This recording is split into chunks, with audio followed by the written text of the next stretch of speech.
Hey everyone, Dr. G here.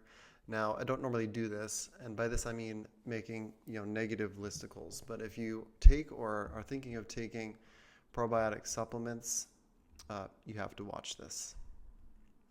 Now, what I find are the following most common mistakes that people are making when taking probiotic supplements.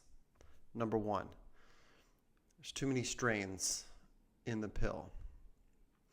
Now, the goal for probiotics when we take them is to create a shift in the microbiome. And the way that we want to do that is by having those strains take hold and create what we call quorum sensing. Now, it's a fancy word just to say that those strains of bacteria are going to stay where you want them. Because they've been able to create what we would call a biofilm or a colony in the gut. Now, if we have too many strains in that supplement, sometimes there's not enough of the ones that we need to get successful with quorum sensing, and there is no formation of that biofilm. So I try to stay with 5 or 6 strains maximum. And number 2, the second most common mistake is that doses are too low.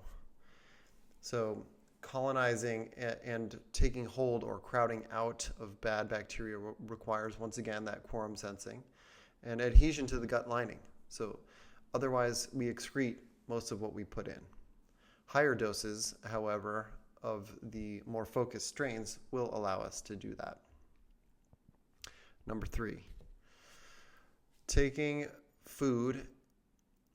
them with food and with other supplements. So this is an interesting one because we're often told to take most of our supplements with other things.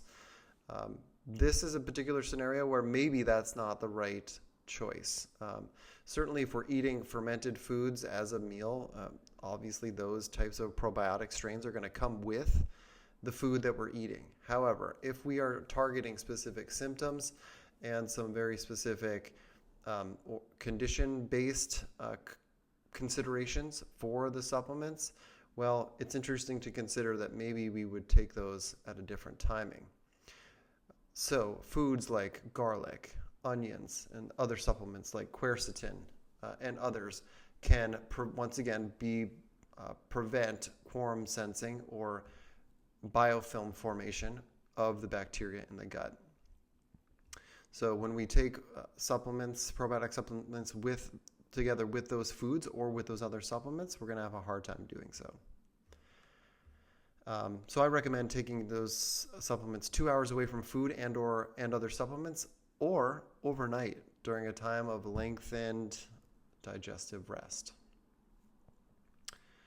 All right, the fourth most common mistake is taking strains of probiotics without a targeted outcome. Now, this one can get a little muddy, but for example, individuals that notice a low immunity or susceptibility to frequent colds, let's just say you're that person. Maybe you may be in need of a particular support of a particular pathway that some of the gut bacteria will help support, and so we would be prescribing particular probiotics that are going to support what's called the Th1 response, or a particular part of the immune response that's going to help your body fight off new colds or frequent colds. Number 5, not using a spore-based probiotic in the formulation. Now, there might be some discontent with this one, but these are relatively new, but they've been around for a bit. Spore-based probiotics are basically just a different form of probiotics that have a spore coating that make them more resistant to stomach acid, the digestive environment, etc. And these are going to be forms that are going to maybe take a better hold in different parts of the lower digestive tract where they're supposed to get, but they might not get there if they are affected by the digestive environment. As an example, sometimes these spore-based probiotics can stay in the gut for up to 21 to 28 days, whereas regular probiotics will stay for about 4 to 7.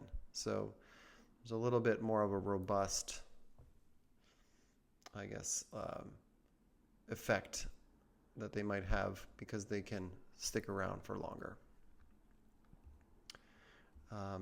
Number 6, and we're getting close to the end, so stick with me. Number 6 is taking the same probiotics every day for months or even years. Obviously, some examples will come to mind, particular food supplement products like greens products or AG1 and other like mixed nutrient products. They often have like the same formulation, even though you're taking that day over day. This can lead to a reduced diversity and also overgrowth of certain strains, which can also crowd out some of the other really highly beneficial strains. And there is even some evidence that long-term use can lead to worsened symptoms and increased inflammatory conditions in the gut. So there are some combinations of studies. One study I did see was an animal study, but in particular, it gives us a sense that there's the potential for that. So after having gone through those, in the end, probiotic supplementation should be symptom or condition targeted and time bound with a transition to fermented foods. So get guidance from a trained professional if you're uncertain. I always caution people from just diving into taking something, especially for a long period of time.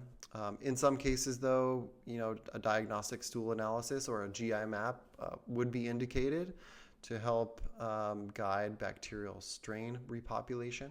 However, that is also best done with an appropriate medical provider. So there's my take. Once again, a little bit of a common mistakes type list here. I don't typically do that, but I wanted to share those with you. And I hope you found this perspective helpful. If so, please take a moment to like, follow, and share. And also, if you've made it all the way to the end of this, send a quick note in the comments and any questions for sure. Once again, I'm Dr. G, helping you indulge in your most extraordinary era of life.